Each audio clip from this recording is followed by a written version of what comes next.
باب ما نہی عنہ من البیوع،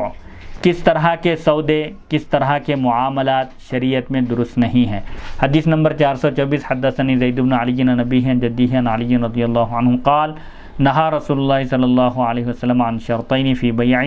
وعن سلف وبیع وعن بیع ما لیس عندک وعن ربح ما لم یضمن یا ما لم یضمن وبیع ما لم یقبض وعن بیع الملامسۃ وعن بیع المنابذۃ وطرح الحصاۃ وعن بیع الغرر وعن بیع الآبق حتی یقبض۔ حضرت علی رضی اللہ عنہ بیان کرتے ہیں نبی اکرم صلی اللہ علیہ وسلم نے ایک سودے میں، ایک معاملے میں 2 شرطیں لگانے سے منع کیا۔ آپ نے بیع سلف یعنی بیع صرف ادھار کی بیع سے اور دیگر بیوع سے معاملات سے آپ نے منع کیا۔ آپ نے ایسی چیز کو بیچنے سے روکا جو تمہارے پاس نہ ہو، جو تمہارے قبضے میں نہ ہو، یا جس کو تم حوالے نہیں کر سکتے، اور اس منافع سے جس کا ضمان نہ ہو آپ نے اس سے بھی منع کیا، اور اس سودے سے بھی جو قبضے میں نہ لیا گیا ہو آپ نے اس سے بھی منع فرمایا۔ اور بیع کی ایک قسم ملامسہ ہے، بیع ملامسہ اور بیع منابذہ، اور کنکریاں پھینکنے سے اور دھوکے کے سودے سے اور بھگوڑے غلام کو بیچنے سے آپ نے منع کیا جب تک کہ اس کو قبضے میں نہ لیا جائے۔ یعنی بیع کی کچھ قسمیں ایسی ہے جس سے شریعت میں روکا گیا۔ دور جاہلیت میں یہ بیوع متعارف تھے، یعنی لوگ اس طرح کے معاملات کرتے تھے۔ جیسے بیع ملامسہ کے بارے میں کہا جاتا ہے کہ اگر کوئی شخص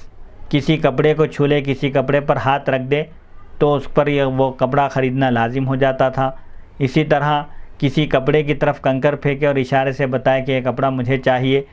تو از خود بیع لازم ہو جاتی تھی۔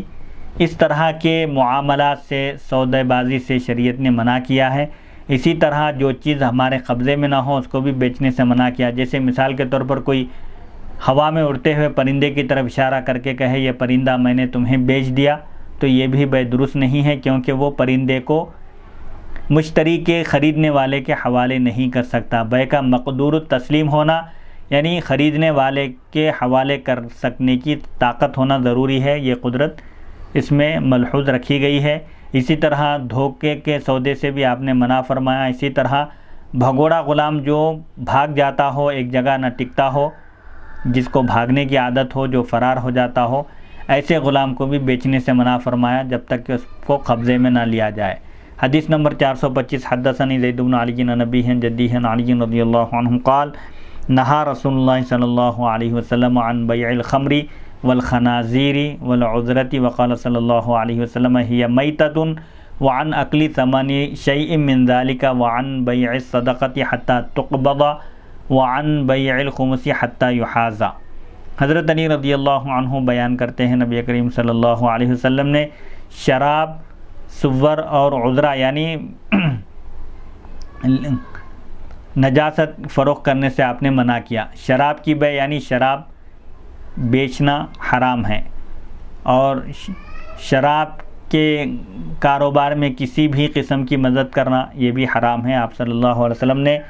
شراب کے بیچنے اور خنزیر یعنی بد جانور سور کے بیچنے کو آپ نے حرام قرار دیا۔ اسی طرح انسان کے فضلے کو، پائخانے کو بیچنے کو بھی آپ نے حرام قرار دیا، اور آپ صلی اللہ علیہ وسلم نے فرمایا کہ یہ مردار ہے، یہ درست نہیں ہے۔ آپ نے ان میں سے کسی چیز کی قیمت کھانے سے بھی منع کیا۔ نہ ان چیزوں کو بیچا جا سکتا ہے، نہ ان سے حاصل ہونے والی آمدنی کو استعمال کیا جا سکتا ہے، یہ دونوں بھی حرام ہیں۔ شراب کی خرید و فروخت اور شراب سے حاصل ہونے والی آمدنی یہ بھی حرام ہے۔ اسی طرح خنزیر کو بیچنا، خریدنا یہ بھی حرام ہے، اور اسے حاصل ہونے والی آمدنی بھی حرام ہوگی، آپ نے اس کو بھی استعمال کرنے سے منع فرمایا۔ اور صدقے کے امور قبضے میں لینے سے پہلے سے فروخت کرنے سے بھی آپ نے منع فرمایا۔ خمس کے تقسیم ہونے سے پہلے اسے فروخت کرنے سے منع کیا۔ خمس یعنی مال غنیمت، جو دشمنان اسلام سے جنگ لڑنے کی صورت میں، جہاد ہونے کی صورت میں جو مال حاصل ہوتا ہے اس میں اللہ اور اس کے رسول کا بھی 5واں حصہ ہوتا ہے، اس کو خمس کہتے ہیں۔ اس کو بھی تقسیم کرنے سے پہلے، مجاہدین کے درمیان مال غنیمت تقسیم ہونے سے پہلے اس مال غنیمت کو بھی بیچنا جائز نہیں ہے، تا وقت کہ وہ مجاہدین کے درمیان، غازیوں کے درمیان تقسیم نہ ہو جائے۔ حدیث نمبر 426 قال ابو خالد رحمہ اللہ فسر لنا زید بن علی رضی اللہ عنہ عن شرطین فی بیع ان تقول بعتک هذه السلعة على انها بالنقد بكذا او بالنسیئة بكذا او على انها الى اجل كذا بكذا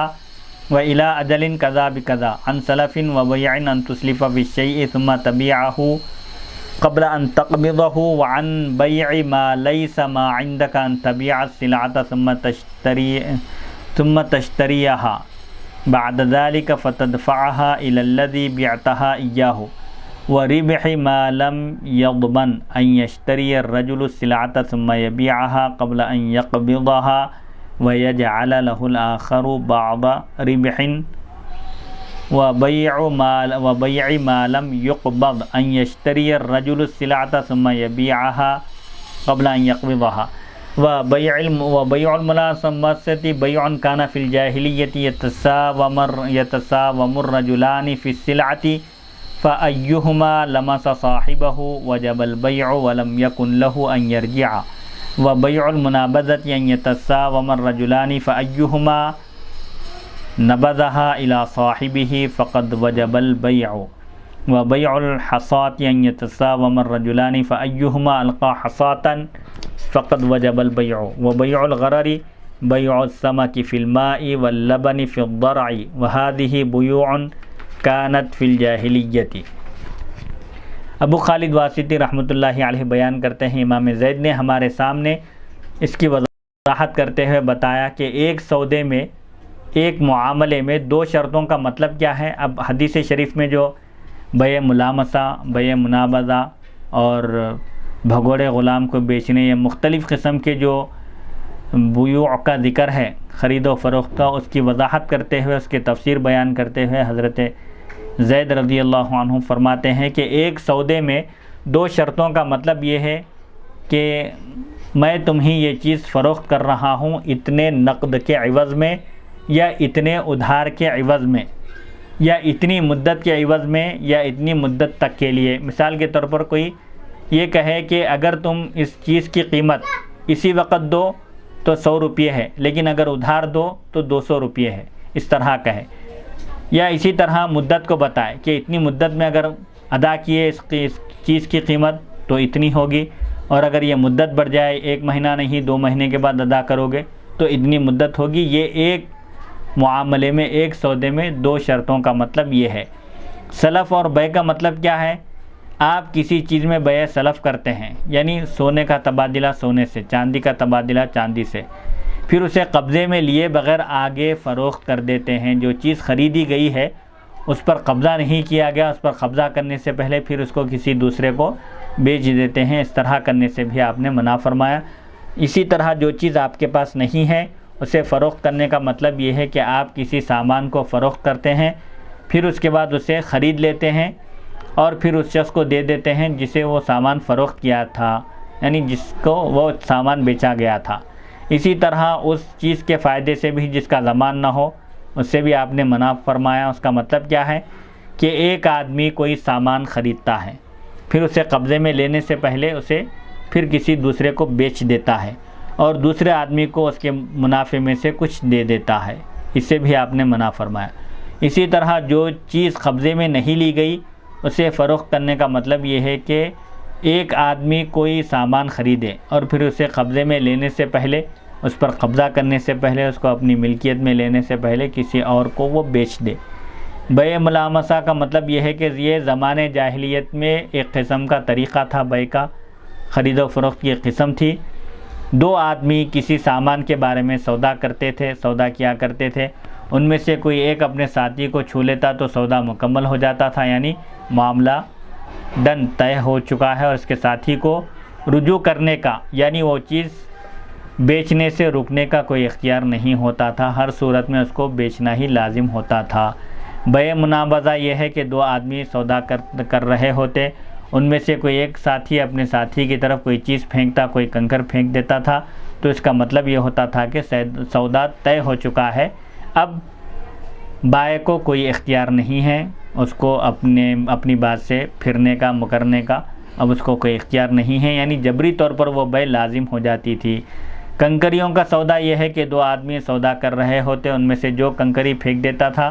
تو سودا لازم ہو جاتا تھا۔ دھوکے کا سودا یہ ہے کہ پانی میں موجود مچھلی کو فروخت کر دیا جائے۔ مثال کے طور پر کوئی سمندر میں تیرتی ہوئی مچھلی کی طرف اشارہ کرے اور کہے کہ یہ مچھلی میں نے تمہیں بیچ دی ہے، تو یہ درست نہیں ہے، کیونکہ وہ مچھلی کو مشتری کے حوالے کرنے پر وہ قادر نہیں ہے۔ ہاں البتہ اگر کوئی ایک حوض بنائے اور اس میں مچھلیوں کو پالے، ان کی فارمنگ کرے اور اس میں سے اگر مچھلیاں بیچے تو یہ درست ہے، کیونکہ وہ حوض کے مچھلیوں پر وہ قادر ہے، ان مچھلیوں کو حوالے کر سکتا ہے۔ اسی طرح دھوکے کے سودے کی ایک شکل یہ ہے کہ کوئی یہ کہے کہ گائے کے تھن میں یا بکری کے تھن میں یا بھینس کے تھن میں جو موجود دودھ ہے، وہ یہ کہے کہ بھئی اس تھن میں جو دودھ ہے وہ موجود، وہ میں نے تم کو بیچ دیا۔ یہ بھی درست نہیں ہے، کیونکہ وہ دودھ کتنا ہے اس کا اندازہ نہیں ہے، جس کی وجہ سے بیع مفضی الی المنازع ہوں گی، یعنی دونوں کے درمیان جھگڑا ہوگا، آگے جھگڑے کی نوبت آئے گی، اسی لیے اس کی بھی بیع درست نہیں ہے۔ یہ سب زمانے جاہلیت کے سودے تھے۔ زمانے جاہلیت میں عرب اس طرح کے معاملات کیا کرتے تھے۔ شریعت نے جہاں بھی دھوکہ ہو یا اس طرح کی کوئی گھپلے بازی ہو، شریعت نے اس طرح کے بیوع سے منع فرمایا، کیونکہ بیع خرید و فروخت کا معاملہ دونوں کی رضامندی سے ہونا چاہیے، اس میں جبر اور اکراہ کا، زبردستی کا کوئی عمل دخل نہیں ہونا چاہیے۔